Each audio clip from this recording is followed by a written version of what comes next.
नमस्कार। करण वर्मा अनप्लग्ड में आप सबका स्वागत है। जैसे आप स्क्रीन पर देख सकते हैं, आज तो भाई वाकई एक बहुत खास मेहमान है। अजीत भारती जी का स्वागत करिए। भाई वामपंथियों की आंख के तारे हैं ये, सेक्युलरों के उस्ताद हैं और एक जबरदस्त पत्रकार हैं। अजीत भाई, बहुत बहुत स्वागत आपका। राम राम। राम राम, नमस्ते जी। नमस्ते जी। क्या चल रहा है आजकल भाई?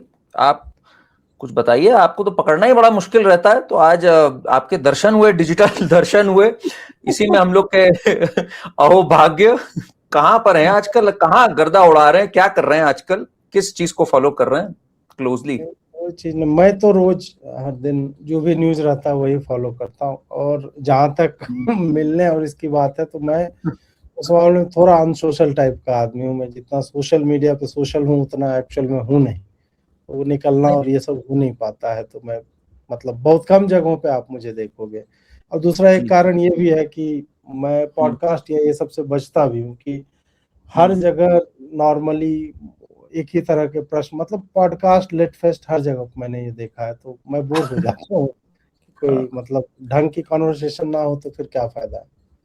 नहीं नहीं, सही बात है। देखिए, आप तो सोशल नहीं हैं, आप तो बाहर नहीं निकलते, पर विपक्ष बहुत बहुत ही ज्यादा सोशल है। हम्म। विपक्ष में सब के सब बाहर निकले हुए हैं और सबकी डेस्टिनेशन भाजपा कार्यालय, एनडीए। तो ये चल क्या रहा है भाई? सब के सब बिखरते चले जा रहे हैं। जरा ये वेस्ट बंगाल चुनाव के बाद से जो ये होड़ लगी है, जो एक सोशल बिहेवियर है विपक्ष का, कि सब टुकड़ियों टुकड़ियों में जा रहे हैं मिलने और विलय हो जा रहे हैं, जरा इनका सोशल बिहेवियर को आप कैसे आंकलन करते हैं? उसका कारण भाई कोई मतलब विशेष नहीं है। देखिए, सत्ता लोलुपता जो है वो परवेसिव होती है। हर हम्म। व्यक्ति जो है, मतलब कोई भी विधायक बनता है या पार्षद ही बनता है या सांसद ही बनता है, तो उसका पहला जो मतलब नेचुरल सा इंक्लिनेशन होता है कि वो सत्ता पक्ष का सांसद, विधायक या पार्षद बने। यदि आप किन्हीं कारणों से नहीं बन पाते, आपकी पार्टी हार जाती है, फिर आपके पास आप विधायक बनते क्यों, सांसद क्यों बनते हो? 10% वाले कहोगे कि समाज सेवा करना चाहते हैं। 90% का होता है कि मैंने टिकट लेने में जितना इन्वेस्ट किया है उसका रिटर्न मुझे कुछ उधर से मिले, हमारे लोगों को ठेके मिल जाए, हमारे लोगों को पैसा हम किसी तरह से बनाए, हमें डोनेशन आए। यही होता है, उनके नाम से जो एनजीओ चल रहे हैं उधर से पैसा किसी तरह से आ जाए। मूलतः पैसा कमाना लक्ष्य होता है। जनसेवा एक विशुद्ध बकलोली भरा शब्द है, उसका कोई मतलब नहीं आज के राजनीतिक जीवन में। अब क्या हो रहा है कि भाजपा एक ऐसी डोमिनेंट पार्टी बनकर के लगातार दिखती जा रही है। 2024 के ब्लिप के बाद आप देखोगे कि एक भी राज्य में वो सिंपल मेजोरिटी नहीं ला रहे हैं, प्रचंड मेजोरिटी आ रही, 3/4 4/5 इस टाइप की मेजोरिटी आ रही है। अनहर्ड मेजोरिटी, जहां उनके जीतने के चांसेस थोड़े 50-50 टाइप के थे हरियाणा जैसी जगहों में, वहां पे देखिए उन्होंने क्या किया। या दिल्ली में बहुत टफ फाइट थी, वहां पे भी देखिए कि उन्होंने बहुत अच्छा जो है मतलब जवाब दिया है। इन सब जगहों पे जब आप विपक्ष के सांसद या विधायक इन लोगों को देखोगे तो ऐसा नहीं है कि वो किसी विचार परिवार, हालांकि ये शब्द जो है संघ के लिए प्रयुक्त होता है या भाजपा के लिए, परंतु हम विचार परिवार, जब हम आइडियोलॉजिकल फैमिली एक तरह से कह लीजिए, कि कांग्रेस में कोई विचार के कारण नहीं होता है, टीएमसी में कोई विचारधारा के कारण नहीं है। वहां लोग इस कारण से होते हैं क्योंकि वहां होने में उनकी भलाई है। तो एज सिंपल एज दैट। इस कारण से जब आप सत्ता से बाहर जाते हैं और फिर आपको लग जाता है कि आपकी वापसी अब संभव नहीं है, TMC is done, TMC is not going to return in Bengal और एनीवेयर, कहीं पे भी नहीं आने वाली। राजद ऑलमोस्ट समाप्त हो चुकी है, बीच में 2 बार नीतीश कुमार ने उनको जीवन दान दे दिया था, बट दे आर डन। उसी तरह उद्धव ठाकरे केवल मातोश्री ही उनके पास बचेगा, कोई नहीं बचेगा। शरद पवार की पार्टी जा चुकी, क्यों जा रही है? सीधी सी बात है कि सबको सत्ता पक्ष में रहना है। बंगाल की यदि हम बात करें, वहां पे क्या है कि टीएमसी का ही आदमी है, 60 विधायक जो है बोल रहा है कि हम तैयार हैं। बाकी जो एनसीपीआई में सांसद इनके मिल गए 20, क्यों मिले? भाजपा चाहती तो बोलते हाँ हमें मिल जाओ। भाजपा ने विलय अपने में क्यों नहीं किया? क्योंकि उनको पता है ये ट्यूमर है। और अभी यदि हम इस ट्यूमर को अपने आप से चिपकाते हैं, इनका अपना काडर जो है विद्रोह कर देगा, क्योंकि लड़ाई ही उसी से थी। 321 लोग टीएमसी वालों ने ही तुम्हारे मारे, जिसका तुमने स्मारक बनाया हुआ है। किस मुंह से उनको अपने साथ तुम लोगे? फिर है कि मेजॉरिटी इतनी बढ़िया है तो आवश्यकता क्या है? टीएमसी वाले फिर क्यों अप्रोच कर रहे हैं? उसका एक ही कारण है कि कम से कम केस उनके ऊपर ना हो। यही एकमात्र कारण है, और कोई कारण नहीं।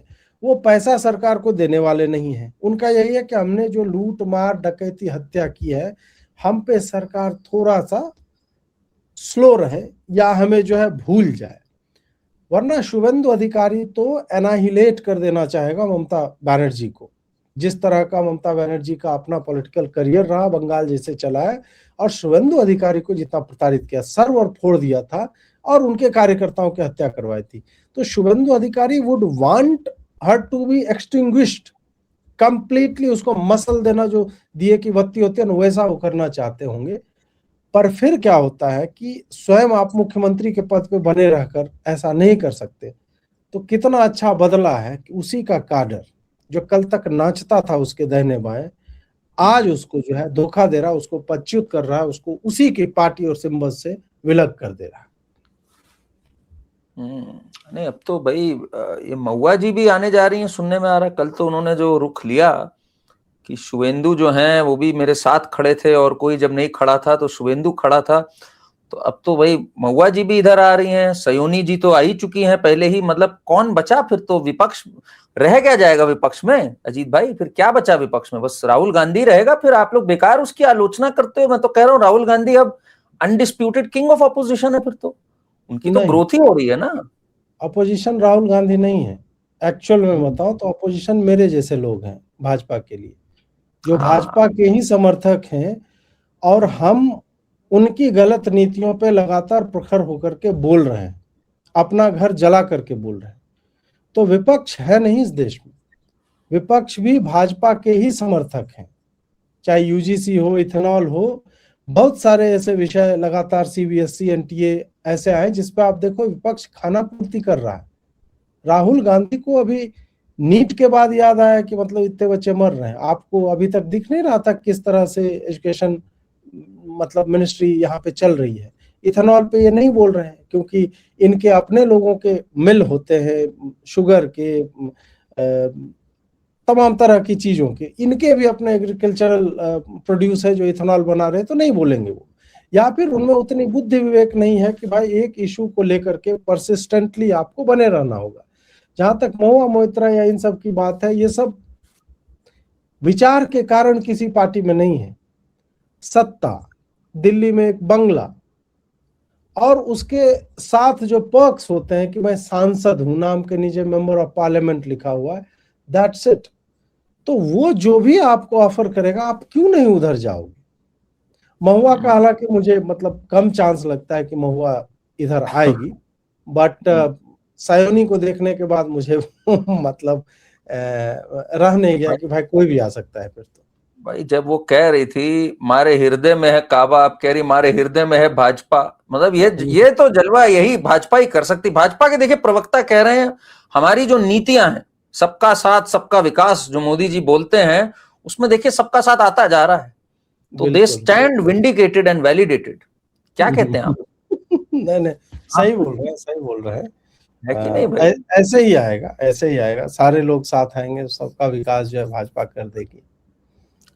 देखिए आप जो आक्रोश की बात कर रहे हैं कि भाई कुछ मुद्दे हैं, जैसे आपने एजुकेशन का उठाया, इन मुद्दों को तो उठाने की कोशिश कर रही है। अब एक नई कोशिश है, आपने जंतर मंतर पे तो देखी है वो कोशिश। उन्होंने अपने को स्वयं को कॉकरोच कहा है, तो एक कॉकरोच जनता पार्टी भी निकली है। तो आपको लगता है वो एड्रेस कर पाएंगे इश्यूज भाई, जो ये पॉलिटिकल पार्टीज नहीं कर पा रही? उनको कैसे देखते हैं आप? देखिए 150 गंजेड़ी या इस तरह के डफली वाले कहीं पे जमा हो जाए और वहां पे नारे समलैंगिक होने के और ट्रांस बिल वापस लाओ, ये सब हो, ये क्या है ना कि इससे अधिक लोग जेसीबी की खुदाई देखने के लिए खड़े हो जाते हैं इस देश में। और चलो, मैं ये नहीं मानता कि कोई भीड़ जो है किसी विषय को लेकर के वो तय करती है कि कितनी गंभीरता उस विषय में। भीड़ नहीं हो सकती, या फिर हम या आप जो है जैसे यूट्यूब के चैनल चला रहे हैं, जर्नलिस्ट अपना विश्लेषण कर रहे हैं, हो सकता है हमारे व्यूज कम आते हो, पर किसी के व्यूज जो है बहुत ज्यादा आते हैं, मिलियंस में जाते हैं। दैट डजंट मीन कि वो सेंसिबल बात बोल रहा है और हम नॉनसेंसिकल हैं इसलिए हमारे व्यू नहीं आते। वो कोई परिमाण जो है वो नहीं हो सकता है, इसको नापने का कोई तरीका नहीं है। फिर क्या तरीका है? मतलब यदि इनका प्रोटेस्ट, मैं क्यों इनके विरोध में हूं? इनके विरोध में इसलिए हूं कि इनकी शब्दावली से यदि आप 5-6 कीवर्ड्स खींच करके निकाल लो, धर्मेंद्र प्रधान इस्तीफा दो, एक हटा दो आप, मोदी बीबी को छोड़ दिया वो हटा दो आप, इसी तरह से 5-6 चीजें जो है कि हम न्याय दिलवाने आए हैं और बच्चे मर रहे हैं, ये सब हटा दो, तो सैड थिंग इज कि बॉस्टन जा करके किसी के पैसे को बर्बाद करके वापस आया हुए नल्ला ये 5 मिनट नहीं बोल सकता एक विषय पे। मैं बहुत इससे आशाएं लगाए हुए था कि आधा घंटा बोल देगा यार, लेकिन मैं इसको 5 मिनट अभी तक स्ट्रेट सेंसिबल बात बोलते नहीं सुना है, ना इसको, ना सौरभ दास को, ना वो क्या आशुतोष रंके है वो है, इनकी पूरी टीम का कोई बंदा स्टेज को 1 घंटे होल्ड नहीं कर पा रहा, मतलब सामूहिकता में भी 1 घंटे नहीं होल्ड कर पा रहे हैं। इसीलिए इनको अभी कि जंतर मंतर पे उत्तर प्रदेश के भी किसान भाई आ रहे हैं, हरियाणा के भी किसान भाई क्यों आएंगे भाई? कोई लॉजिक नहीं है किसान भाई के आने का। और उज्जवल बेचारा सूखी हुई छाती के साथ आ रहा है वहां पे, बेचारा वो बोल रहा है कि मैं लड़का हूं, लड़के, उसको पता नहीं चल रहा है। कोई अपने झूलते वक्षों के साथ आ रही है और बार बार दिखा रही है कि अरे मुझे 2-2 मिनट पे क्यों आप लोग तुम्हें नहीं पता चल रहा है क्यों 2 मिनट पे तुम्हारा इंटरव्यू लिया जा रहा है? And they are not interviewing you, they are interviewing your sagging tits जो तुम झलकाते हुए चलती हो, और तुम जानती हो, you are aware of this fact, not that कि मतलब किसी के ब्रेस्ट जो है सैग कर रहे हैं, सबके करते हैं, एक आयु के बाद करते हैं, बट तुम उसी को दिखा रहे हो, तुम में कोई इंटेलेक्चुअल डेप्थ है नहीं।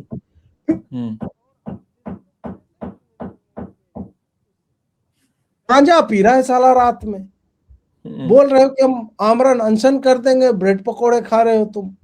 ये कौन किस तरह का ये पॉलिटिक्स है? इनको न राजनीति की समझ है, न इनको ये पता है कि प्रोटेस्ट क्या होता है। अभिजीत दीप के जैसे आदमी जो है, ये अभी वही वो T20 या T10 वाले माइंडसेट में। पहले क्या होता था ना कि कोई इस तरह का विरोध प्रदर्शन कर रहा है और बहुत सारे लोगों को उन्होंने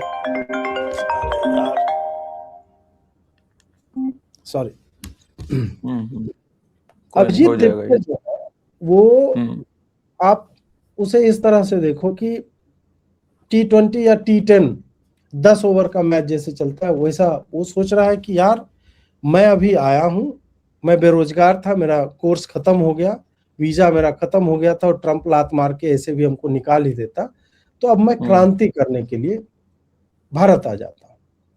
इससे पहले की जो क्रांतियां हुई, 2 क्रांति उसका उल्लेख करना चाहूंगा। एक बिहार में हुआ था, पटना में, जो जननायक जो एक्चुअल में लोकनायक थे, जयप्रकाश नारायण, वो व्यक्ति जो है वो सेंसिबल था, उसको सत्ता स्वयं नहीं चाहिए थी, परंतु उस सागर मंथन से जो हलाहल निकला वो लालू, रामविलास पासवान और इस तरह के लोग निकले, नीतीश कुमार टाइप के, आप जिनको नहीं कह सकते they are good administrators, they have not been good to their subjects या सिटीजन्स।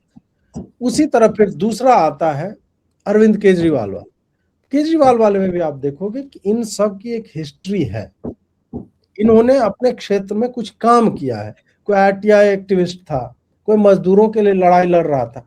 मैं इसमें नहीं जा रहा हूं कि वो कहां से फंडेड था फलाना ढिमका, मैं बोल रहा हूं कि एक सोशल पॉलिटिकल कैपिटल उनके पास थी कि वो उस स्टेज पे बैठ सकते थे। कुमार विश्वास हो गए, मयंक गांधी हो गए, योगेंद्र यादव हो गए, कितने भी वामपंथी थे, स्टिल उनका एक क्रेडिबिलिटी उनके पीछे खड़ी थी। दीपके के पीछे क्या है? दीपके के पीछे कुछ नहीं है। You are a failed individual, तुम्हारे जीवन की एकमात्र उपलब्धि है मनीष सिसोदिया के साथ काम करना, तो फिर वही किया पूरे जीवन में। हाँ, कोई क्यों विश्वास करेगा इस पे? मतलब कम कुछ तो रहे, खाली ये कि ये अमेरिका से आया है, अबे अमेरिका में कर क्या, ड्रग्स बेच रहा था, लड़कीबाजी कर रहा था, पढ़ने में बेकार था, पढ़ने में टॉपर था, गोल्ड मेडलिस्ट था, स्विमर था, क्या था ये? है क्या? मतलब इसको हम क्यों मान ले? इसने क्या प्रूव किया अपने जीवन में? नहीं, वैलिड पॉइंट, ये तो एक वैलिड पॉइंट है। तभी भीड़ भी क्या आ रही है, आपने जैसे कहा कि जेसीबी की खुदाई देखने ज्यादा भीड़ आ रही है, पर बेकरार है वो कि भाई अरेस्ट कर लो किसी तरह। मतलब पुलिस अफसरों के मुंह के सामने जा जाके बेकरार है, एक एक चीज का 5 बजे था उल्लंघन कर रहा है, कह रहा है यार बाकी सबके करियर की छोड़ो, मेरी करियर के लिए गिरफ्तार होना कितना जरूरी है, और ये लोग गिरफ्तार ही नहीं कर रहे। तो मोदी जी ने भी, ये अमित शाह जी ने भी, इन सब ने भी बढ़िया एक चीज करी, इनको प्रोटेस्ट करने की परमिशन दे दी आते ही। कहा जाओ भाई प्रोटेस्ट करो अपना मजे से, राशन पानी भी पहुंच जा रहा है वहां, कोई उस पर भी दिक्कत नहीं आ रही है, and they run out of gas on their own. बचता क्या है फिर अजीत भाई, फिर बचता क्या है ये तो आप बताओ। आप कह रहे हो जैसे आप हो एक विपक्ष की आवाज, आपने अपने को कहा राजनीतिक तौर पे मोनोपोली इज नेवर गुड, चाहे बिजनेस में हो चाहे एक राजनीति में हो, when you don't have any options. तो इज इट ट्रू नाउ कि भाजपा को छोड़ के कोई ऑप्शन ही नहीं है जो थोड़ा राष्ट्रीय सुरक्षा के बारे में सोचता हो, थोड़ा हिंदुत्व के बारे में सोचता हो, कोई विकल्प ही नहीं है? आप ऐसे सोचते हो आज की डेट में? हाँ, नहीं है वह विकल्प, और यही कारण है कि भाजपा जीत रही है। मैं भाजपा को आज के डेट में यदि मुझे वोट देना पड़ेगा, मैं विवशता में दूंगा या नहीं दूंगा। और बात है कि नहीं देने पे मैं विपक्ष का सहयोग कर रहा हूं, इस कारण मुझे जबरदस्ती देना पड़ रहा है। इनका भी हिंदुत्व को लेकर के रिकॉर्ड बहुत अच्छा नहीं है। राम मंदिर वाले मामले में सब दिख रहा है। हाँ, हिंदुत्व की मतलब चाशनी कब तक हम चाटते रहेंगे? 2 कॉरिडोर बन गए, उसके बाद क्या किया आपने? मंदिर मुक्त हो गए। ज्ञानवापी पे क्या किया आपने? भोजशाला पे आपने क्या किया? छोड़ दिया ना भाई आपने इन विषयों को। तो आप हिंदुत्व पे भी ये सब बात मत करो कि ये हिंदुत्ववादी सरकार है, नहीं थी कभी, अभी हमें नहीं दिखती है। अभी भाजपा और संघ दोनों कॉन्शियसली हिंदू समाज को तोड़ने में लगे हुए हैं। अंबेडकर और फुले को जबरन उत्तर भारत के हर राज्य में थोपना, उसका पर्पस क्या है? ब्रह्मा जी को बेटी चोद कहने वाला लिखित में लिख के गया वो आदमी, उसको महात्मा फुले करके पूरा इस बार एक माहौल बनाने की अप्रैल में कोशिश हुई थी। अंबेडकर को तो पता नहीं कहां पे रख दिया गया कि अब मतलब ब्लास्फेमी है अंबेडकर के बारे में कुछ भी बोलना, इट इज ब्लास्फेमी। इससे कैसे समाज जुट रहा है? ब्राह्मणों को आपने जन्मजात, सवर्णों को आपने अपराधी बना ही दिया यूजीसी वाले केस में। उसमें भी आपको इतनी लज्जा नहीं आई कि भाई उस वक्त आप ये स्वीकार लेते कि भाई हाँ ये नियमावली जो है गलत है, इसको हम दूसरे लोगों से दिखवाएंगे, इसको हम स्वयं जो है स्थगित कर रहे हैं। आपने नहीं किया, कोर्ट जाना पड़ा और कोर्ट ने स्टे लगाया, उसका क्रेडिट आप नहीं ले सकते हो। तो वही ये मतलब ये कहना कि हिंदुत्ववादी नहीं, हिंदुत्ववादी या राष्ट्रवादी भी होती तो राष्ट्र में इस तरह के डिविजन्स क्रिएट करने का पर्पसफुल प्रयास जो है सरकार को नहीं करना चाहिए था। और संभवतः अभी भी ये जगह नहीं है। बीच में आप अंबेडकर जो है बंगाल में तो चलते नहीं है, बंगाल में दलित पीड़ित भी नहीं चलता है, बंगाल की राजनीति बिल्कुल अलग है।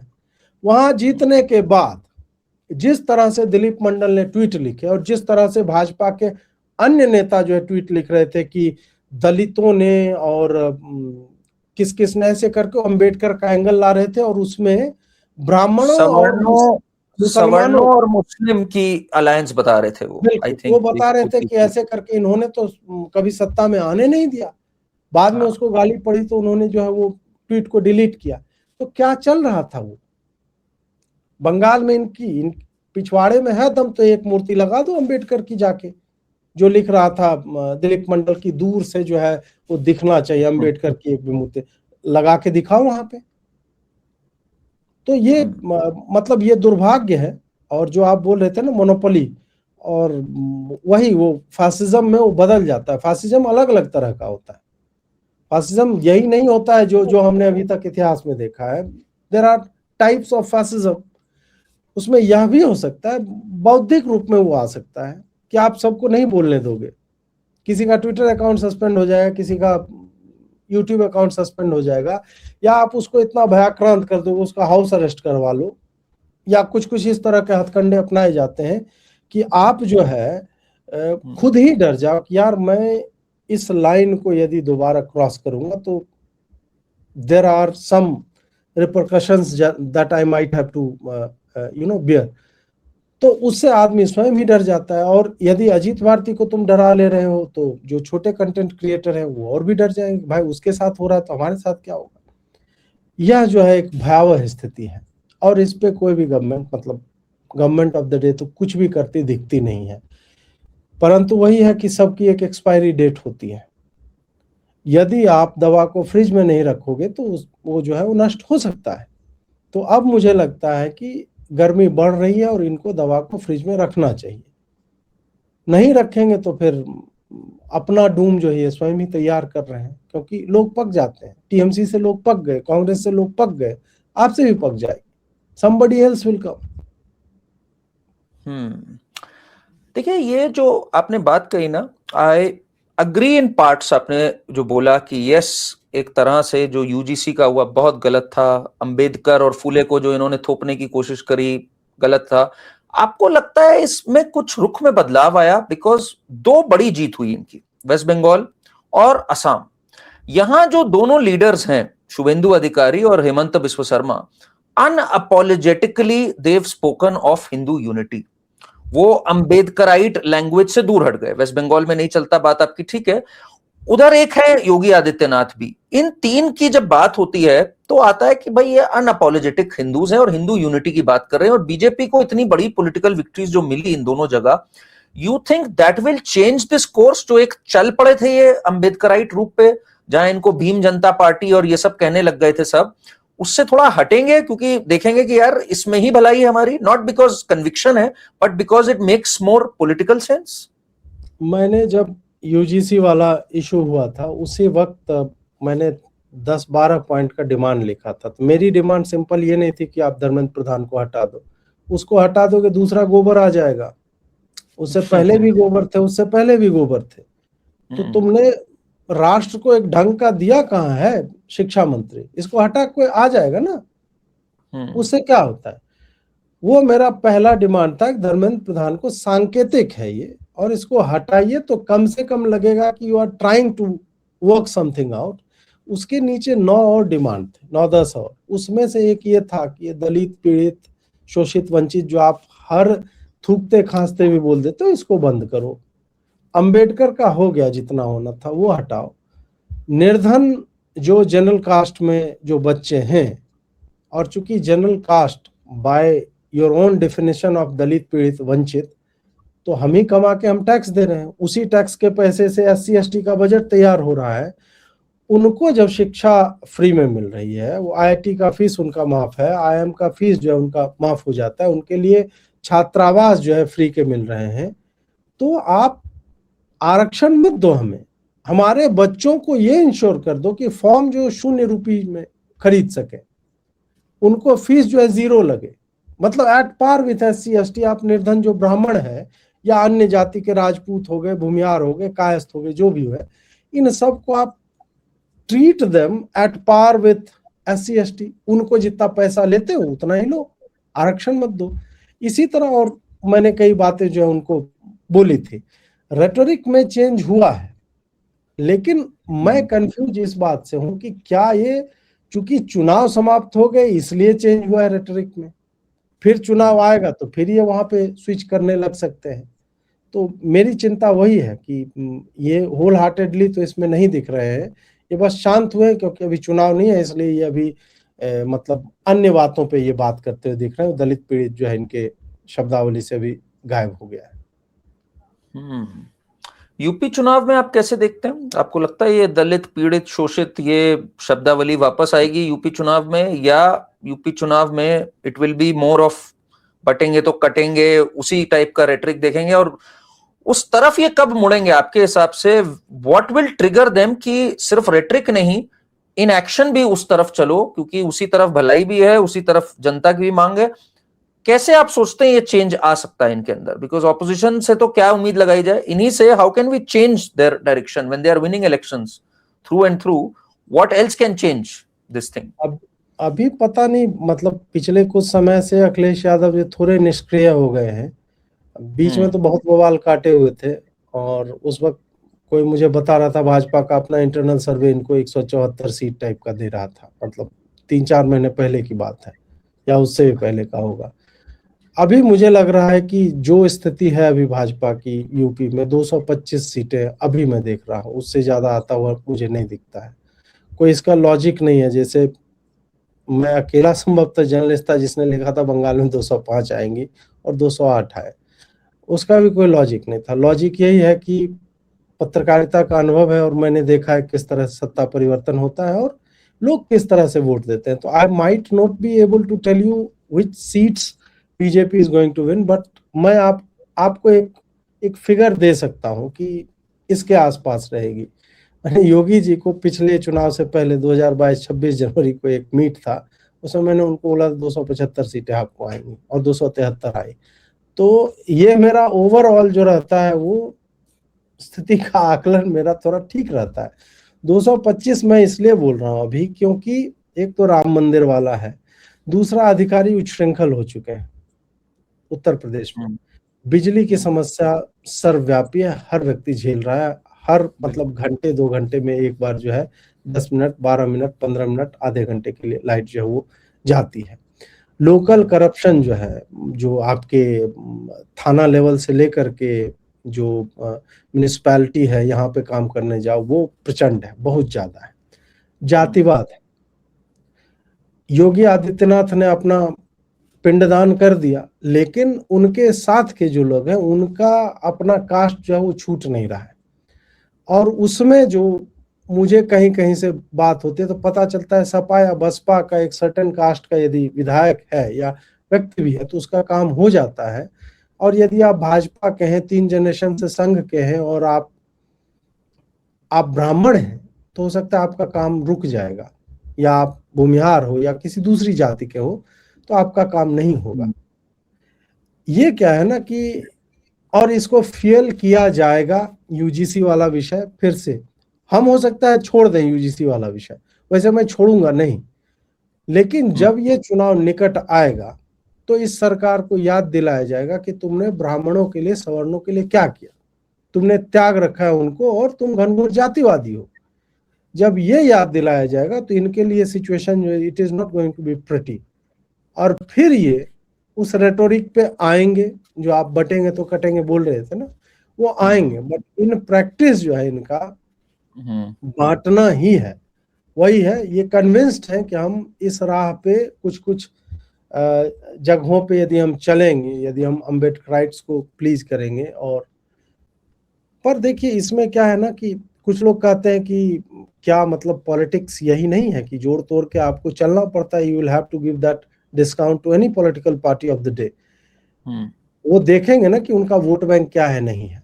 अब इस पे मेरा जो मानना है वो ये है कि एक एक्सेप्टेबल लेवल तक वो ठीक लगता है। आप जब महबूबा मुफ्ती के साथ गठबंधन कर लेते हो, दैट इज नॉट राइट। आप जब अपना समाज को जोड़ने की भी बात करते हो, हिंदुत्व की बात करते हो, और फिर आप पर्पसफुली आप जानबूझ कर कि एक जाति विशेष को आप जब अपीज करने चले जाते हो और खुद तुष्टीकरण जो है उसको गरियाते भी हो, तो फिर लगता है कि नहीं, आप सीरियस नहीं हो इन सब चीजों को लेकर के। और मैं अभी भी बोलता हूं कि जिस तरह का कंसोलिडेशन पोस्ट 2024 जो हो रहा था हिंदुओं का वापस, बटेंगे तो कटेंगे और एक है तो सेफ है के कारण, इन्होंने उसकी छाती में उस मूवमेंट के छुरा मार दिया है यूजीसी वाले फियास्को के बाद से लोगों में है। और मैं एक अपना फिर से पुनः व्यक्तिगत अनुभव बताता हूं कि पिछले 6 महीने से मैंने मोदी की क्लिप्स जो है डालनी बंद कर दी अपने चैनल पे। मैं जो ही चलाता हूं माँ बहन की गालियां देने लगते हैं लोग। मोदी को माँ बहन की गालियां दे के बोलते हैं कि इसका हटा, हमें नहीं देखनी इसकी शक्ति। फिर मुझे लगा ये हो सकता है डिजिटल ही हो। ये मैं गांव गया था माता जी के निधन के समय, उस वक्त लोग आ रहे थे और उस वक्त तो पीक पे था यूजीसी का विरोध। 80-80 वर्ष के वृद्ध व्यक्ति जो है मोदी को माँ की गाली दे रहे थे। जो उनके स्टॉन्च सपोर्टर्स थे कि साला पगला गया है क्या, और साला नहीं बोल रहे थे, कुछ और बोल रहे थे, वो मैंने देखा, लोगों से सुना है। तो एक ये रोष है। अगर इनको लगता है कि ये चुनाव जीतते जा रहे हैं और that is the only feedback on governance, they are mistaken. कई बार जो है गवर्नमेंट ऑफ द डे के विरोध में वोट होता है, दूसरे के फॉर्म में नहीं होता है। इनको ये समझना चाहिए। पता नहीं, अब देखिए। आपने गवर्नेंस के विरुद्ध जो एक रोष है उस पे बात करी। ऑफ कोर्स आपने एक तो बात कही सवर्ण के साथ कैसा व्यवहार रहा, यूजीसी का मुद्दा तो आपने बहुत प्रखर अंदाज में आपने उठाया भी। इसको छोड़ करके कौन से और दो तीन मुद्दे हैं जहां आप देखते हैं कि सरकार ने अच्छा काम नहीं किया, कि भाई यहां पर साफ साफ विफलताएं हैं और आपको गुस्सा आ जाता है ये सोच करके कि यार ये तो कर सकते थे, ये क्यों नहीं किया? अगर मैं 3-4 काम ऐसे पूछूं आपके जो आपके हिसाब से हो ही जाने चाहिए थे, क्यों नहीं हुए भाई, वो कौन से होंगे? एजुकेशन में जिस लेवल का रिफॉर्म चाहिए था वो नहीं हुआ। हमारे टेक्स्ट बुक्स अभी मैं बता रहा हूँ 2025 में जो एनसीईआरटी की हिस्ट्री किताब है, उसमें यह लिखा गया है कि ब्राह्मण जो है पुस्तकें अपनी दे रहे हैं अंग्रेजों को और बोल रहे हैं कि आइए और यहाँ पे रूल कीजिए। मतलब ब्राह्मणों ने अंग्रेजों को देश में घुसाया है। ये आज के भी डेट में है। हमने जब ट्विटर पे गलियाया एनसीईआरटी को, तब जाकर के उन्होंने जो उसको बोला कि नहीं नहीं हम हटा रहे हैं। लेकिन 2026 में जो पुस्तकें प्रिंट हुए वो 3-3 साल बाद तक पहुंचती है हर स्कूल में, इमीडिएटली नहीं पहुंचती है। ऐसा नहीं है कि नए सत्र में सबके पास 2026 वाली पुस्तक होगी, 25 वाली ही चलती रहती है, उससे पहले चलती। तो एक तो एजुकेशन पे ये टोटल अटर फेलियर रहे। और भाजपा और संघ का मुख्य, मुझे लगता है सबसे पहली प्राथमिकता, यदि आपको देश को बचाना है, समाज को बचाना है, आपको पहले दिन 15 दिन में आपको हिस्ट्री की सारी किताबें अपने हिसाब से लिखवानी चाहिए थी। जो सत्य है उसको लिखवाना चाहिए था। आप कैसे ये मनुस्मृति को विलिफाई करना, ये सारी चीजें अनपढ़ लोगों ने, जिसका हिस्ट्री का कोई बैकग्राउंड नहीं, उन्होंने पुस्तकें लिखी और आप उसको ढो रहे हो। संस्कृति के डिपार्टमेंट में इन्होंने 2 कॉरिडोर बनाए, उज्जैन और काशी। उसके बाद मुझे एक राम मंदिर आप ले लो, उसके बाद मुझे दिखता नहीं है कि they are serious about it. संस्कृति मंत्रालय, मतलब दोनों एजुकेशन और कल्चर दोनों जो इनकी प्रायोरिटी होनी चाहिए थी, उसमें ये लोग कहीं पे भी कुछ भी करते हुए नहीं दिखते हैं। अपार्ट फ्रॉम 1-2 ट्वीट कर देंगे मोहनजोदड़ो की डांसिंग गर्ल और प्रिस्ट किंग, यही चल रहा है इनका। इसके अलावा और कुछ नहीं किया। तीसरा जो एक सबसे बड़ा पेन पॉइंट है, जो मुझे लगता है कि हर व्यक्ति उससे जूझ रहा है, कंज्यूमर को कोई गुड्स या सर्विस हम लेते हैं, उसकी सेवाएं जब हमें नहीं मिलती है, हम कहाँ जाएं? जागो ग्राहक जागो पोर्टल है, बट उससे होता कुछ नहीं है। आप जो भी सर्विस ले लो, आप मतलब फॉर एन एग्जाम्पल, आप यदि आपने इंश्योरेंस लिया है, भाई कहीं IRDA फलाना ढिमका कहीं चले जाओ, नहीं देगा इंश्योरेंस आपको। इतने क्लॉज लगे, मतलब सिंपल होना चाहिए कि हम पे कर रहे हैं ना, मुझे तुम जब आवश्यकता है पे बैक करो। मैं आपने हॉस्पिटल में वीडियो भी एडमिट बनाया हूँ। था आपने हाँ, एक वीडियो बनाया था जो बहुत चर्चा में आया था, जो याद आया इस पे। मैं यदि बीमार हो रहा हूँ, मैं एडमिट हो रहा हूँ, हॉस्पिटल एडमिट कर रहा है, तो तुम कौन होते हो कि हमारे डॉक्टर जो 2000 किलोमीटर दूर बैठे हो वो तय करेंगे कि मुझे जो बुखार लगा है उसके लिए मैं एडमिट होना चाहिए या नहीं। It should be just simple कि है इंश्योरेंस तो भाई दो, प्रोवाइड करो उसको तुम इंश्योरेंस। इस पे आप लिख के मर जाओ, नहीं होगा। वारंटी में है आपका प्रोडक्ट, और एसी खराब हो गया, आपको 1 दिन में वो ठीक होना चाहिए। भारत जैसे देश में, हम यूएस में तो नहीं है ना कि लेबर की शॉर्टेज है, यहाँ तो लेबर है, वो 7 दिन ले रहा है। जून के पीक में मैं 7 दिन क्यों सहूं जब मैंने पे किया वारंटी के लिए एक्स्ट्रा? इसका कोई जो है मैकेनिज्म जो है वो नहीं है। फिर करप्शन अब बढ़ता जा रहा है। रोड का कंस्ट्रक्शन आप देखो, पुल ढह रहे हैं, गिर रहे हैं। म्युनिसिपैलिटी काम नहीं कर रही, कहीं पे भी काम करती नहीं दिखती है। नालियां जो है बजबजाती हुई, आज का है, ट्विटर पे संभवतः आपने देखा होगा कि आगरा का एक पार्षद भाजपा का है, नाली में खड़े होकर के केक काट रहा है। आगरा में तो क्वाड्रुपल इंजन की सरकार वहां चल रही है। फिर ऐसा क्यों हो रहा है भाई? सांसद, मंत्री, विधायक पार्षद सब वहां का है, फिर भी अपने का नहीं हो रहा है भाई। इस तरह से मतलब बहुत सारी समस्याएं हैं जो पहले 10 साल में हमने इग्नोर की कि समय नहीं है। धीरे धीरे पेस ऑफ डेवलपमेंट एक होता है, इंफ्रास्ट्रक्चरल पुश चल रहा है देश का, लेकिन यार 10 साल में अगर सड़कें टूटने लगे, ब्लैक लिस्टेड फॉर्म्स को आप बार बार जो है एनलिस्ट कर लेते हो, वो नाम बदल लेता है। एनटीए वाला भी कोएम्ट एडुटेक वाला मामला हमारे सामने है। आज इनॉग्रेट किया एक फ्लाईओवर मुंबई में, और अगले दिन जो गिट्टी उट्टी निकलने लगा उससे, ऐसा खूब चला था पिछले वर्ष बरसात के समय में, ये करके दिखाओ, ये भी करके दिखाओ, ऐसे करके हैंडल कुरपेच वालों का था। तो मिस गवर्नेंस अब दिखने लगा है, और उसका एक कारण वही कॉम्प्लेसेंसी हो सकती है कि लग रहा है हम जाएंगे कहाँ, कौन हमें हटा देगा, इस कारण ये लोग कर रहे हैं।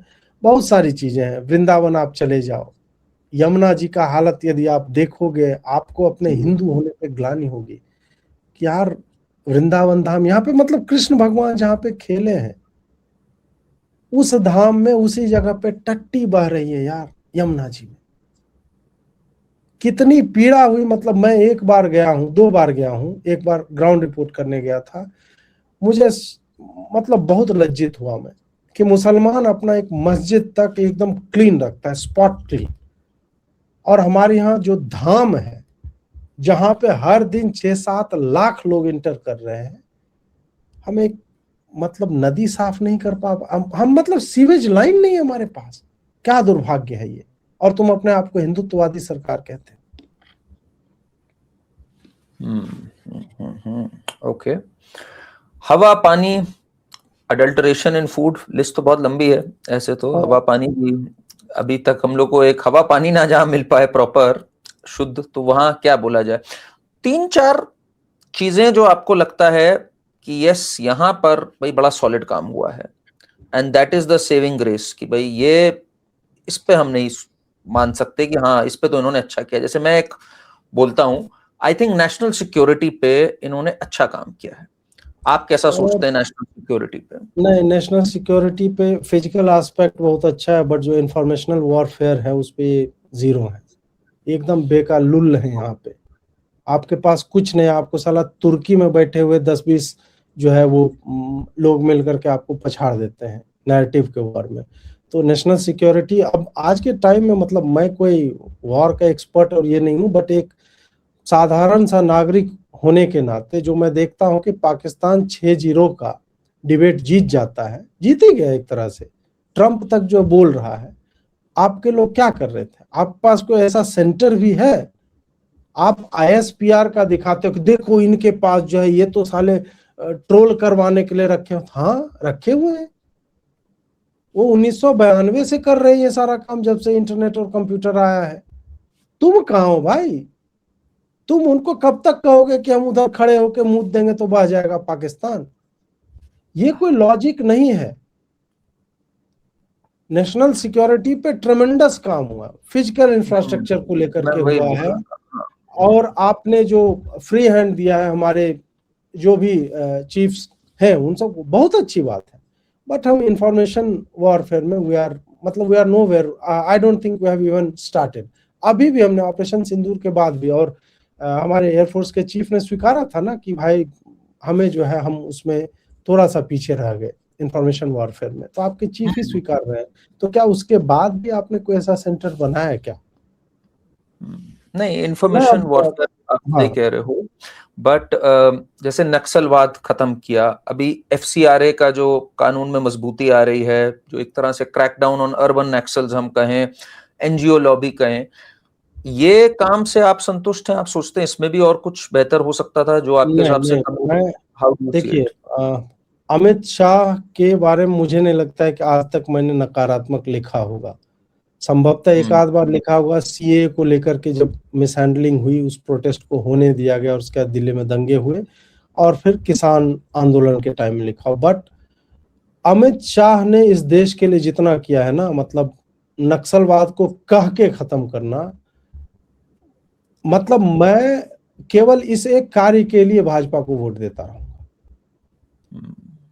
मेरे मन में अमित शाह या नरेंद्र मोदी के प्रति इन्हीं सब कारणों से सम्मान जगता है। नीतिगत आलोचना मैं करता रहूंगा क्योंकि वो मेरा धर्म है, वो पत्रकारिता का धर्म है और वो मैं करूंगा, और कोई भी गवर्नमेंट परफेक्ट नहीं होती है। पर जो बात उन्होंने की है, जैसे एक तो अमित शाह का ये हो गया नक्सलवाद को लेकर के कहा कि उन्होंने जो है वो समापन किया। उसके बाद नरेंद्र मोदी की यदि मैं बात करूं, फाइनेंशियल इंक्लूजन, ये सब जो है ना, ये सिविलाइजेशनल लेवल के चेंजेस हैं। मतलब कल्चरल और हम धार्मिक एंगल से मत देखिए इसको। मैं चीन गया हूं और मैंने वहां पे पहली बार वी चैट का प्रयोग देखा था कि कितना इजी है सब चीज। हॉट डॉग के ठेले पे आप जा करके you can just scan, and आदमी के हाथ में खाली एक फोन है, हर युवक युवती के हाथ में फोन है, बस वॉलेट नहीं कोई रखता। पब्लिक ट्रांसपोर्ट है, रोड साइड की बाइक है, आप टच करो लॉक खुलेगा, बैठो जितना दूर चलाओ अपने आप वो काट लेगा पैसा, फिर टच करो लॉक हो जाएगा। 2016 की मैं बात कर रहा हूँ। और फिर उसी समय भारत में जिस स्केल पे मोदी ने कर दिखा है ना ये क्यूआर कोड का इंटीग्रेशन हमारे जीवन में, मैं एक आध बार मैं बताता हूं कि मुझे ध्यान नहीं रहा, वॉलेट में 10 रुपया लेकर के मैं चला गया हूं यहां से दिल्ली से गांव, और 10 रुपया बचा रह गया क्योंकि वो कहीं खर्च नहीं हुआ है। और उस यात्रा में मैंने हो सकता है 10-15 हजार रुपये खर्च किए हूं, कैब में, हवाई जहाज के टिकट में और ये सब में। ये जो है ये मेरे लिए ये बहुत बड़ी बात है। और इसका कंपाउंडेड इफेक्ट बहुत हुआ है। जी जी आप बोलिए। वो बेस लाइन है, उसके बाद आप डीबीटी उसी में ले लो। फाइनेंशियल इंक्लूजन की जब हम बात करते हैं तो जो लीकेज होते थे पैसे के, अब हालांकि लीकेज पैसा जो है दूसरे रूप में होने लगा है कि आप सरपंच जो है वो बोलेगा कि तुम्हारा 2 लाख निकलने वाला है, 30,000 हमको दो, तब हम तुम्हारे पे साइन करेंगे। ये पंचायत लेवल पे करप्शन है। बट वही है ना कि मोदी स्ट्रक्चर दे सकता है, हम ही लोग यदि पापी हो जाएं, इस मामले में पंचायत के स्तर पे बोल रहा हूं कि गांव वाले विद्रोह क्यों नहीं कर देते, आप डीएम को ज्ञापन क्यों नहीं देते जा करके, ये करना चाहिए लोगों को। पर ठीक है, करप्शन किसी लेवल पे होता है तो गवर्नमेंट पे पड़ेगा ही, वो जाएगा। अब एक और है इंफ्रास्ट्रक्चरल पुश, मतलब चाहे रोड हो, चाहे आप डिजिटल इंफ्रास्ट्रक्चर देख लीजिए, मतलब 5G, अब हम 6G पे मतलब ऑलरेडी हम काम करना हमने आरंभ कर दिया है। ब्रॉडबैंड का पेनिट्रेशन आप देख लो देश में, सड़कें जिस पेस से बन रही है, जलमार्ग जिस पेस से बन रहे हैं, आईआईटी जितने बने हैं, मेडिकल की सीटें डबल हुई हैं, एम्स बना है, कॉलेजेस जो है ट्रमेंडस पेस पे खुले हैं, स्कूलों के भवनों को जो है, स्कूल गांव में हम देखते थे हमेशा टूटे होते थे, अब एक स्ट्रक्चर्ड वे में हर गांव का हर स्कूल जो है बना हुआ है। कुछ जगह पे हो सकता है टूटा फूटा हो, बट ये सारा चीज जो है ना, ढांचागत विकास जो है, इसी सब कारणों से मैं भाजपा को पसंद करता हूं कि वो आगे के 30-50 वर्ष कम से कम लेकर के चलते हैं। But at the same time वही कुछ लोग होते हैं जो आते हैं और कोई इशू ऐसा आएगा कि आपका मन टूट जाता है कि यार साला क्या कर रहे हैं लोग, नकारे लोग हैं ये लोग। तो वो भी प्राइम मिनिस्टर के ही ऊपर जाएगा, क्योंकि भाई आप जब हर चीज का क्रेडिट लेते हो तो भाई नेगेटिव कुछ होगा तो वो भी आप ही पे जाएगा। उसके लिए मैं धर्मेंद्र प्रधान को ही खाली क्यों कोसो, तुम ही ने तो उसको बिठाया हुआ वहां पे, और बर्थडे विश कर रहे हो हमारे जख्मों पे नमक रगड़ने के लिए। आज ही जन्मदिन है धर्मेंद्र प्रधान। कोई हिचकी आ रही होगी, आप इतनी बार नाम ले रहे हैं, उनको कोई याद कर रहा होगा, तो आपकी वजह से पेरिनियल उनको हिचकियां आती रहती हैं।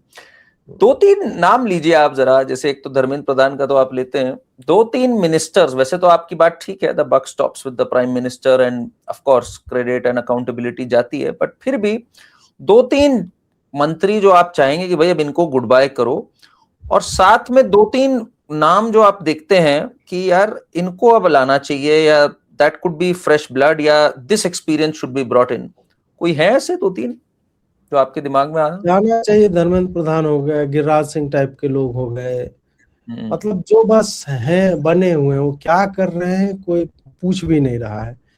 या for that matter Ashwini Vaishnaw 3 department क्यों दे रखा है जो बहुत कॉन्सिक्वेंशियल कर रहा था। मतलब आप आईबी, आईटी और रेलवे तीनों आपने दे रखा है, और रेलवे में ट्रेजेडीज हुई हैं, इस आदमी को कोई फर्क नहीं पड़ता है। आज तक टाइम टेबल जो है वो सही नहीं हुआ है, ट्रेन लेट चलती है, चाहे जाड़ा हो, गर्मी हो, बरसात हो। कर क्या रहा है ये आदमी? वंदे भारत मोदी जी जो है वो फ्लैग ऑफ कर रहे हैं, तो अश्विनी वैष्णव क्या कर रहे हैं? आईटी में आपने क्या कर लिया है? मतलब ट्विटर और यूट्यूब क्या आपके नियंत्रण में है? अभी भी नहीं है। जितना इंडियंस को लेकर के हेट चलता रहता है, क्या इन्होंने कभी ट्विटर वालों को बुला करके बिठा कुछ बोला है कि भाई ये क्यों कर रहे हो आप? इंडिया हेट जो है उसको बिठा करके बोलो कि this should not be allowed. आप दूसरे तरह से उसको साधने की कोशिश करो कि भाई तुम ऐसा करोगे तो हमारे पास और रास्ते। हमारे पास तो बहुत लेवरेज है भाई, we give the maximum amount of data users, इससे बड़ी मार्केट कोई है ही नहीं, उसके बाद हम टॉलरेट कर रहे हैं ये चीज, तो फैक्ट है। और फिर और भी वही कंज्यूमर अफेयर्स मिनिस्ट्री जो है वो मुझे नहीं लगता है कुछ भी। कोई एक दो अच्छे जो आपको लगता है कि यार ये क्यों नहीं मंत्रालय में, ये तो अच्छा कर सकते हैं, मुझे ऐसा लगता है। मतलब इसमें चूंकि मैं नेताओं को पर्सनली उस तरह से फॉलो करता नहीं, जानता नहीं। कुछ लोग जो है अच्छा काम कर रहे हैं। एक CR पाटिल हैं, he is doing very good, जल शक्ति मंत्रालय में है और मोदी जी के काफी मतलब विश्वास पात्र भी हैं। लेकिन मैं मतलब I am very much impressed with his works. उन्होंने जो काम किया है, और कई बार क्या होता है कि प्रचार बहुत ज्यादा नहीं हो पाता है। वो हो गए, अमित शाह हो गए, बढ़िया काम चल ही रहा है। I will give it to Nirmala Sitharaman as well. बहुत सारे लोग, she gets so much hate, लेकिन उन्होंने जैसे 12 लाख तक, ये भी मेरी ही डिमांड थी। मैंने ही बोला था कि 12 लाख एक टायर 2-3 सिटी में भी आजकल यदि बच्चे को एक मतलब स्टेज से ऊपर, अगले स्टेज में मिडिल क्लास से ऊपर छलांग लगवाना है बच्चे को, तो 1 लाख से कम में किसी भी जगह पे आप भविष्य बना ही नहीं सकते। तो वो जो उन्होंने किया, टैक्स स्ट्रक्चर जो है वो सिंप्लीफाई हुआ, GST दिया, ये सबसे मतलब आई फाइंड हर गुड। अब पता नहीं वो ऐसा कर रहे हैं, उनके जो अधिकारी हैं वो करवा रहे हैं, PMO का इसमें इन्वॉल्वमेंट जो भी है, बट फाइनेंस मिनिस्ट्री मुझे बढ़िया काम करती दिखती है। गडकरी जी को हटाना चाहिए, सीधा कॉन्फ्लिक्ट ऑफ इंटरेस्ट है, बड़बोले आदमी है, बिना काम का बहुत ज्यादा बोलते हैं और उनसे सरकार की छवि जो है खराब होती है। आपने इथेनॉल जो है थोप दिया 2023 के सितंबर के या अप्रैल के बाद। गाड़ी जो है E10 E20 कंप्लाइंट इस देश में है, और आपने उससे पहले की करोड़ों जो व्हीकल्स हैं उसमें क्यों डाला आपने? व्हीकल्स खराब हो रहे हैं लोगों के, हर दिन आते हैं, आप उसको एनेक्डोटल एविडेंस बोल करके हटा दे रहे हो। ब्राजील का उदाहरण देते हैं। ब्राजील में 1976 से 1993 तक लगा कि हम E20 ही अब देंगे, तब तक हर पेट्रोल पंप पे शुद्ध पेट्रोल जो है जिसको लेना वो मिल रहा था। ये सारी चीजें हैं कुछ कुछ मतलब जो रियल लाइफ में लोगों को इम्पैक्ट कर रही है, वहां तक जो है ये लोग कुछ विशेष कर नहीं पा रहे हैं। और मैं पॉजिटिवली किसी को क्या रिकमेंड करूं, मैं जानता नहीं नेताओं को, ये सत्य बात है कि मैं किसी को यदि फॉलो करता, मैं जानता कि नहीं ये युवा है, ये कुछ बढ़िया करेंगे, मैं बस नाम ऐसे ही लेने का ले लूंगा, क्योंकि मुझे उनके बारे में युवा है, इनको चांस देना चाहिए, ठीक है। तो उस तरह, बट मुझे, मैं नहीं जानता ऐसे किसी व्यक्ति को कि मुख्यमंत्रियों में अगर बात करें, कौन से अच्छे लग रहे हैं आपको, कौन से हैं हु शुड बी लाइक भाई टाटा बाय बाय करी जाए? मुख्यमंत्रियों में आप कैसे देखते हैं? मुख्यमंत्री में अच्छा देखिए काम, मतलब यदि विजन और गवर्नेंस के लेवल पे है तो देवेंद्र फडणवीस जो है वो बहुत अच्छा, मतलब मुंबई में जो इंफ्रास्ट्रक्चरल पुश हो रहा है वो ठीक है। योगी आदित्यनाथ तो है ही। हिमांता जो है true to his own words, वो बढ़िया काम जो है, छोटा सा राज्य है बट स्टिल वो बहुत अच्छा काम कर रहे हैं, जिसका इम्पैक्ट, मतलब उनके कार्यों का इम्पैक्ट भावनात्मक तौर पे दूसरे प्रदेशों पे पड़ता है, उस तरह का हो गया। शुभेंदु अधिकारी से मुझे बहुत आशाएं हैं कि ये जो है बंगाल को यदि एक ट्रांसपोर्ट का, मतलब एक्सपोर्ट का, और ये सब ट्रांसपोर्ट, मतलब जो हार्बर है, मतलब आप सोचिए कि एक कोस्ट लाइन वाला राज्य उसकी यह हालत स्लम की तरह रह रहा था। और मैं गया हूँ डायमंड हार्बर, मैं गया हूँ भाई, मतलब शर्म आ गई मुझे कि यार ये हार्बर है और यहाँ उस पार में शायद कार्ल मार्क्स सरनी या इस तरह से कोई जगह है, स्लम टाइप का है वो, सड़कें टूटी हुई, बीच से ट्राम की लाइन है, क्या चल रहा है इस देश में। तो उनसे है कि उनको एकदम क्लीन स्लेट मिला है, he can build from there. ये लोग हैं। हटाने का मैं क्या बोलूं, अब नाम लेने का, कोई बोल देगा राजस्थान वाले को हटा दो, कोई बोल देगा मोहन यादव को हटा दो, कोई बोल देगा सम्राट चौधरी को हटा दो। मतलब देखिए, ये लोग जितनी नकारात्मकता झेल रहे हैं, संभवतः कोई दूसरा भी होता उतना ही झेलता। पर हाँ, नहीं, जी जी, पर क्या है कि कुछ चीजें देखिए, एक आध जो जैसे मोहन यादव के साथ क्लीन कॉन्फ्लिक्ट ऑफ इंटरेस्ट आप कह लो, पर सत्य तो यह भी है ना कि यार, एक सड़क जो कहीं से निकलते बहुत लंबी दूरी तक जाती है, दोनों तरफ हजारों एकड़ होते हैं, उसमें से 150 एकड़ यदि एक आदमी जो रियल एस्टेट के बिजनेस में है उसने खरीद लिया तो कितना परसेंट होगा। मैं जस्ट एक बात बोल रहा हूँ, आई हैव क्रिटिसाइज्ड हिम, मतलब अगेन एंड अगेन मैंने लिखा है, बोला है, पॉइंट ब्लैंक में मॉक किया है उनको, बट स्टिल मतलब आप यदि सोचना हो, वही है ना कि seizures wife should be above suspicion वाली बात। तो हम उसमें कॉन्फ्लिक्ट ऑफ इंटरेस्ट उस पे तो हम करेंगे ना कि हो सकता है कि इन्होंने एक्चुअल में ना लिया, बट परसेप्शन क्या क्रिएट हो रहा है लोगों के मन में कि नहीं यार, इसको तो सब पता होता होगा, और ये बोल देता होगा अपनी बीवी को कि भाई खरीद ले वहां पे जमीन, मैं यहाँ से रोड निकाल दूंगा। लोग इस तरह से सोचते हैं। वो हो गया। भजन लाल जी ने, उन्होंने बहुत अच्छा काम पेपर लीक पे किया है, जो अननोटिस्ड जाता है। राजस्थान हब था पेपर लीक का, एंड दैट पर्सन इंश्योर्ड कि भाई ऐसा कुछ नहीं होगा हमारे यहाँ। एक पेपर लीक स्टेट में नहीं हुआ है, स्टेट एग्जाम्स की मैं बात कर रहा हूँ।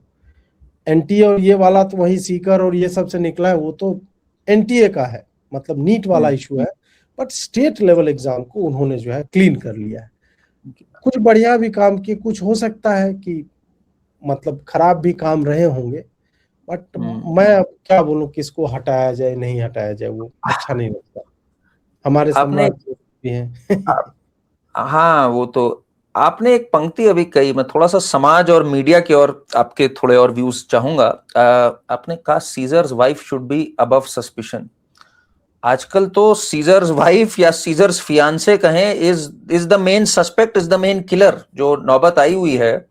मैं जरा आपका ध्यान चाह रहा हूं, ये जो अभी केतन का केस आया, केतन और सिया का, इससे पहले भी राजा रघुवंशी का जो केस था पिछले साल, और ये जो लगातार हम देख रहे हैं इंसिडेंट्स कि भाई एक महिला अपने लवर के साथ मिली, अपने माँ बाप को ना नहीं कर पाई, पर उसको मारने में 1 मिनट नहीं हिचकिचाई।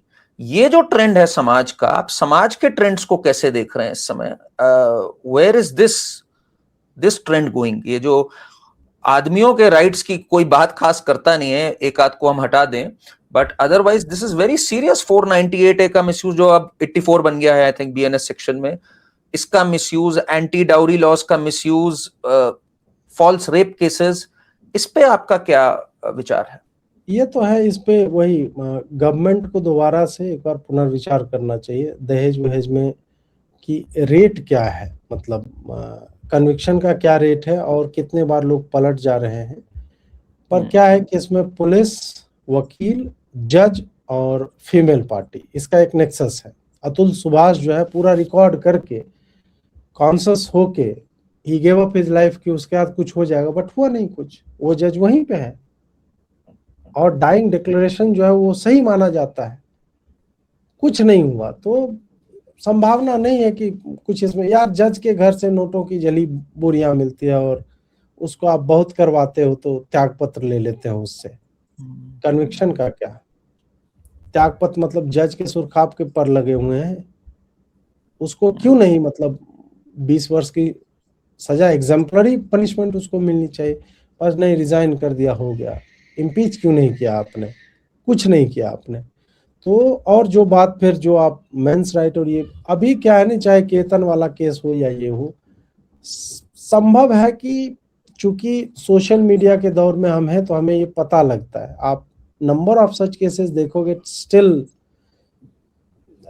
वेरी फ्यू, मतलब महीने में 1-2 महीने में एक इस तरह का केस जो है आता है। और चूंकि हमारा समाज पुरुष द्वारा महिला की हत्या को देखने में कंफर्टेबल है। दहेज के कारण आग लगा के मार दिया, सिलेंडर से जला दिया गया, तो हमें ये शॉकिंग लगता है कि पुरुष की हत्या हो गई। यहाँ पे शॉक फैक्टर है। यहाँ पे आप इंडिविजुअल लेवल पे देखो तो लोग तो दूसरे को मार ही दे रहे हैं यार, किसी भी बात के लिए मार दे रहे हैं। तो उस हिसाब से आप देखो कि आप सड़क पे जा रहे हो, आपकी बाइक को किसी ने गन दिखा करके रोक लिया, बोला बाइक दे दो, आपने नहीं दिया, माथे में गोली मार देगा वो। तो मार दे रहा है ना, वहां पे भी एक मेल की हत्या हो रही, but it is not shocking. Shocking है कि लड़की ने कैसे उसको ढकेल के मार, लड़की ने नीले ड्रम में मार दिया योजना बना के। वहां संभवतः मुझे लगता है हमारा मेल ईगो प्रभावित हो जाता है इन सब चीजों से। हमें लगता है कि नहीं यार, पुरुषों के अधिकार कहाँ गए। हाँ, ये हो जाए कि पहले जो महिलाएं जितनी हत्यारिन हुआ करती थी, 100 मर्डर हुए, उसमें मान लीजिए कि 50 या 70 मर्डर जो है पुरुष कर रहे थे और 30 जो है महिला कर देती। यदि वो 30 अब 35 हो गया या 40 हो गया, तो 33% का स्पाइक यदि आया है, फिर मैं मानूंगा कि ऐसा कुछ एक पैटर्न बन रहा है। बट एज सच मुझे लगता है ये सोशल क्राइम है, और सोशल मीडिया के दौर में ये रिपोर्ट होकर के हम तक एक शॉकिंग वे में प्रेजेंट की जा रही है। इस कारण हम थोड़ा जो है चिंतित हो जाते हैं इसको लेकर के। नहीं, बट ये जो लॉज का मिसयूज है, चाहे SC/ST एक्ट हो, चाहे 498 हो, ए हो, ये तो मतलब अगर ऐसे चलता रहा कहां तक जाएंगे हम। इसको लीगल टेररिज्म सुप्रीम कोर्ट कह रहा है। बिल्कुल बिल्कुल, इससे मैं 100% अग्रीमेंट में हूँ। यही नहीं, मतलब आप अतिक्रमण का लॉ है, हाँ। लॉ नहीं है, मतलब अनसेड लॉ है कि कोई भी घेर लो सरकारी जमीन, उस पे रह जाओ और फिर कॉलोनी बसा लो, उसके बाद सरकार आपको जो है रिहेबिलिटेट करे, पुनर्वास की योजना बना कर दे। और सुप्रीम कोर्ट स्वयं कहता है कि मानवीयता से जो है, देखिए अगर वो ऑब्वियसली मुसलमान हो, हिंदुओं में बोला जाता है कि नहीं नहीं, encroachers can not seek refuge of law, वो बोला जाता है। और मिसयूज ऑफ लॉ, तो जब मिसयूज के लिए आपने क्लॉजेज छोड़ रखे हैं उसमें, जैसे SC/ST एक्ट में दे दिया है कि SC समाज का वो व्यक्ति, उसके मन में यदि वो किसी को रेफर कर रहा है और आपने उसको जो है अपमानित कर दिया, तो फिर आप पे केस बन जाएगा। आपने जानबूझ करके प्रिंसिपल ऑफ नेचुरल जस्टिस के अगेंस्ट जा करके कि भाई नहीं, आप पे लगा, तो आप सीधे गिरफ्तार ही अब होंगे, उसके बाद ही आपको बेल मिलेगा। ये सब जो है वही वेपनाइजेशन ऑफ लॉ है, और ये अपीजमेंट के लिए किया गया है। SC/ST एक्ट वाला वो केवल और केवल अपीजमेंट के लिए है। अप्रैल 2018 को याद कीजिए, 14 लोगों की हत्या कर दी। 3 अप्रैल को संभवतः दंगा हुआ था, ये अफवाह उड़ा करके कि मोदी जो है आरक्षण खत्म कर रहा है, जबकि SC/ST एक्ट को लेकर के था कि कोर्ट ने कहा था कि भाई इसमें FIR से पहले प्राथमिक जांच होनी चाहिए। मोदी जी आए, हाँ, मोदी जी ने उसको रिवर्स किया। मोदी जी का वो शाहबानो मोमेंट है, उन्होंने पलट के और 36 प्रोविजन और जोड़ दिया कि नहीं, और छाती ठोक के वो बोल भी रहे कि जो है वो गरीब है और ये है, हमने इतने प्रोविजंस आपको दे दिए। ये गलत है, एक PM को ये सब नहीं करना चाहिए। और जब मैं बोलता हूँ ना कि ये समाज को तोड़ने वाली बातें कर रहे हैं, तो ये 2018 से उसके बीज बोए जा रहे थे, हम संभवतः हमने देखा बहुत देर से।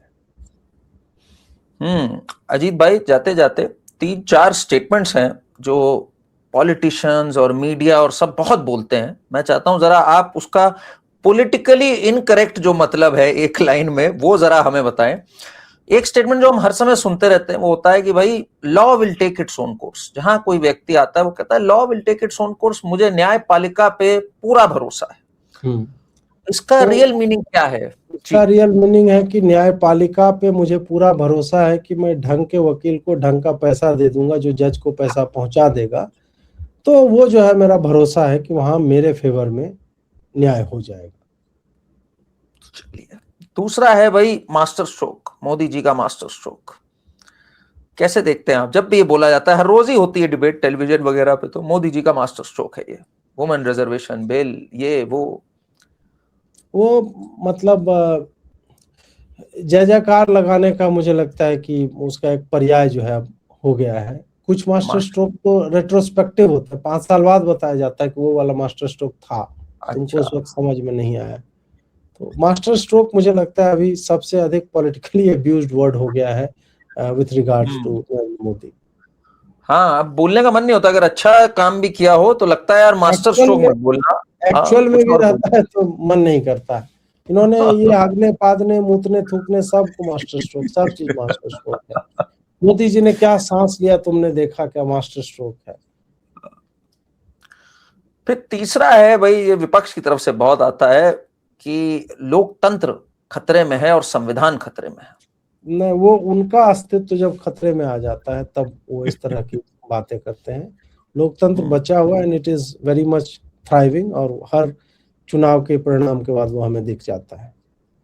और आखिरी है कि वोट चोरी ना हो तो राहुल गांधी एक दिन अवश्य पीएम बनेंगे। हाँ बिल्कुल बनेंगे। वोट चोरी मतलब सही है, खाली ये बता दें वोट चोरी होती कैसे, वो प्रूव खाली कर दें।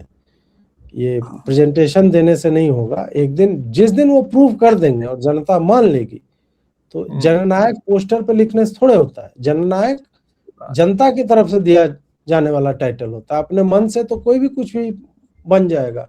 तो जिस दिन वोट चोरी होती है वो प्रूव कर देंगे तो फिर ठीक है, बढ़िया।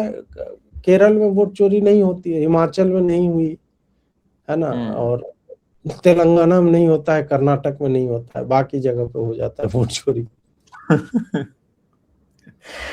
चलिए अजीत भाई, बहुत बहुत धन्यवाद, आपने समय दिया और हर बार की तरह बड़ी बेबाकी से अपनी बात रखी। बहुत बहुत धन्यवाद, और उम्मीद करते हैं आगे भी आपका समय मिलेगा। और दर्शकों से भी रिक्वेस्ट है भाई, अपना प्यार भेजते रहिए, चैनल को सब्सक्राइब करिए। Thank you very much. जय श्री राम। जय श्री राम भाई।